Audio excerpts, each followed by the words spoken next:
planning points and the applications in front of us. Thank you, Mr. Chairman. I think that these applications are some of the most important and serious which have ever had to be determined by this committee. And our decisions tonight will have consequences for the whole of Bishop Stortford for many years to come. I know that this is a responsibility which we all take very seriously. We're all concerned about the future education of the children in the town, and we do wish to see the best possible provision for them. The Hearts and Essex High School and Bishop Stortford High School are both excellent schools, and they serve the town very well. It does seem to me to be strange that a decision on educational provision is having to be made by a planning committee, but that is what our system dictates. So our decision tonight must be based on planning procedures and planning policies and nothing else. The application by the two schools to build on the Greenbelt is clearly against our Greenbelt policy, and so it should be refused. However, if there are very special circumstances, and if it can be demonstrated that building on the Greenbelt is the only way in which the educational needs can be met, then we are permitted to make an exception to policy and to grant this application, provided, of course, that we're satisfied that the effects on the rest of the town, with regards to such things as traffic congestion, would be acceptable. Mr. Chairman, I've come to this meeting tonight prepared to consider all the information and listen to all the debate before I decide on how to vote, because it really is a very difficult decision.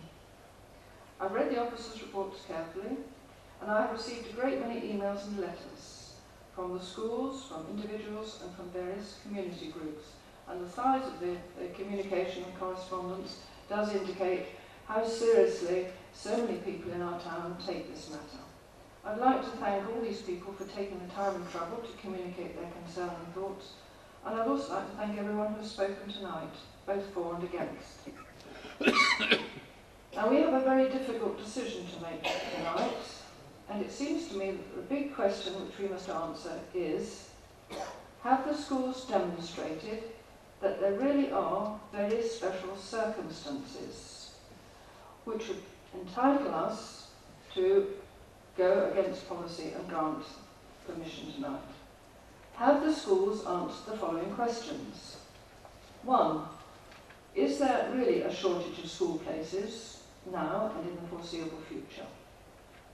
2. If there is a shortage, could these places be found or provided somewhere other than on the green belt? 3. Could the two schools be enlarged on their present sites in order to provide the extra places where they are at the moment? 4. Could other schools, other local schools, perhaps provide the extra places? 5. Could an extra, completely new school on a totally different site provide the extra places? 6. Would a site nearer to the north of the town, where new housing may in future be built on the ASRs, could a site there be suitable? Could the places be provided there? And 7.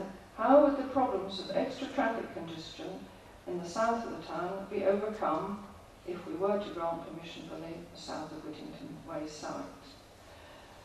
Now, I've looked at the officers' reports and I've got some of the answers to my questions. I've listened to the presentations tonight and got other answers. And so far, I'm not convinced that the schools have made the case for special circumstances. But I'm willing to listen to other speakers before I come to the conclusion of the answers of my questions and I finally decide how to vote. Thank you, Mr. Chairman. Thank you, Councillor Goldsmith. Councillor Taylor, is your hand up? No, okay. Councillor Coffin. Thank you, Mr. Chairman. Thank you, Mr. Chairman. I would also like to thank the officers for this very detailed report and for the speakers tonight, which have put forward all their points, which have been very interesting. But reading this report, I have outlined a paragraph which it says, co-location of the two schools to a new purpose-built facility where much can be made of shared facilities and to meet a growing need is a positive and encouraging move. but it has not been demonstrated that the site in particular presents the best location. Much of the expansion of the town will be to the north of the site and will therefore need to be robustly demonstrated that development on the site is sustainable rather than opportunistic. And that, I think, is a very good word, and it's been in my mind for a long time, ever since I visited the site. And I thought, if there was not an opportune for them to sell this site to help fund it, then we wouldn't be here today. But we are told that funding is not a planning issue. Well, we were told at the training yesterday that our local plan is our Bible and we should be looking at our local policies. The officers have listed a good number of local policies which this is opposed to. John Harris said this is a finely balanced issue. I will accept that, but I still do not think we have produced enough exceptional special circumstances to justify departure from the policy. So I will accept the recommendation, Mr. Chairman. Thank you, Councillor. It has been proposed and seconded, but I will get the officers to comment before I ask for a vote on it, members. Thank you very much, Chairman. I think a lot of members have, or all of the members have spoken in relation to the application, have spoken obviously after a very considerable thought of all of the issues, excuse me, and listening very carefully to all of the speakers, because they clearly also canvassed all of the relevant issues, and I don't think there's anything that's not in front of members tonight for them to be aware of as an issue. Chairman, ultimately, you'll see from the report that, and a number of speakers have said, that we haven't disputed that there is a need for the additional places. I think the primary concern that we have is how do we meet that need. That's the fundamental consideration in the report, and that's the area that we've dwelt on mostly in the report. The question is, how do we meet that need? Now, one of the speakers earlier, the director at the county, told us about the educational tests and the tests that were applied. You recall he spoke of 4 tests, and one of those particularly was this issue around costs and deliverability, and he made the point quite clearly about the quite significant, the very significant costs involved in delivering a new school. Financial issues, yes, primarily are not a planning issue, but deliverability ultimately is. This is a crucial piece of infrastructure for the town. I'm not talking about it being here, but I'm talking about schools generally. Of course, any town needs good quality and sufficient schools to support it. So it's a crucial piece of infrastructure for a school, and the ability for those to be delivered, of course, yes, that is an issue, and we must give that some weight. And I think that ultimately, at the end of the day, is the very difficult decision that as officers we've had to make, and now as members we're asking you to make, is very much around the judgments around this. You need to judge the very clear policy about the protection of the green belt around the town, national and very well understood locally policies about the protection of openness and open space around the town, against all we know about the educational deficiencies. To what degree we accept those, some more than others, as we've heard tonight, but we agree to some extent there are educational deficiencies. And that's the judgment we need to make, ultimately. That's the planning tests that you need to make, and some of the members have spoken about those. Chairman, I can't agree that the recommendation we come to before you is perverse in any way. As speakers have referred to, it clearly is a judgment on clear planning tests against all the information we have. And I think as members clearly recognise that, and one of the members has referred to training we had only yesterday, asking us and suggesting to us we need to be very clear about our planning policies. We can diverge from those, as Councillor Goldsmith referred to, but we do need to be satisfied that there are very good reasons for doing so. So ultimately, Chairman, I think the recommendations you have are sound. You've heard all of the speakers, you have all of the information. It's now really for members to make that judgment about how they feel, what weight should be applied to the Greenbelt policy and protection of that space against the educational arguments that you have put before you. Thank you, Chair. Thank you for that advice for members. Okay, members. Sorry, Councillor Bolton. Yeah, I'm sorry, Chairman, I've got to come back. We've got two recommendations. I know Hart Highways have said that transport is okay. I still think we should put that in here because we all know if we don't put it in now and this goes to appeal, we can't then bring it back afterwards because we haven't put it in now.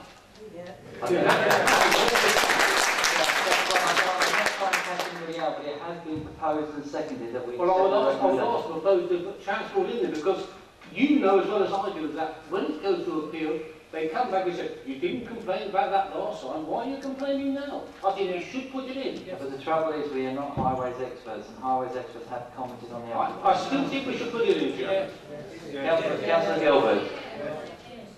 Chairman, I didn't bring up the question of transport, but my view is the transport proposals here are an absolute shambles. I looked at some of them. I mean, for example, the suggestion that if houses were built on the existing Bishop Stortford High School site, they then got to put in another set of traffic lights plus pedestrian crossings, and yet they go on saying they won't make any difference. Application. You've got to look at the application in front of us. I'm looking at that application, Chairman, and I can turn up the page. I've got a note of it here if you want to refer to it. But I would agree with Councillor Broughton. The problem is, as you know as well as I do, and you frequently tell us, if we don't put the objectives in now, when it comes back, and it came back as a full planning application for some reason, we'd be told you didn't put that in now. We'll have sustainable objections to put in, the ones which we can uphold. Well, we'll ask the director. Well, sorry, can I just make the point, Chairman? We would be able to uphold them or not if they'd done a proper transport study. They haven't done it.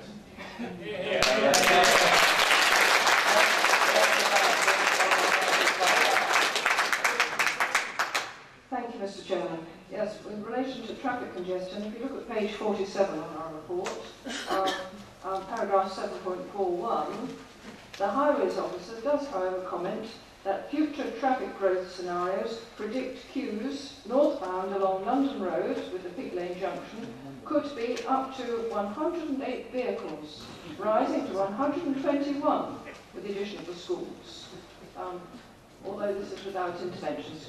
So if we're having a queue of 108 vehicles, surely that demonstrates predicted traffic congestion.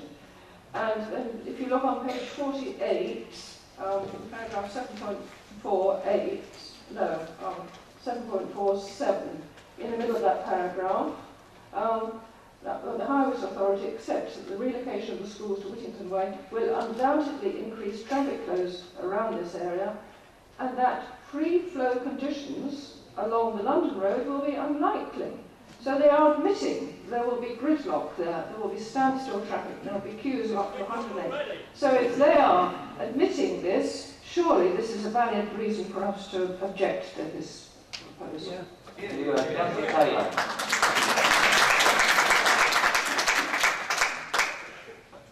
Thank you, Chairman.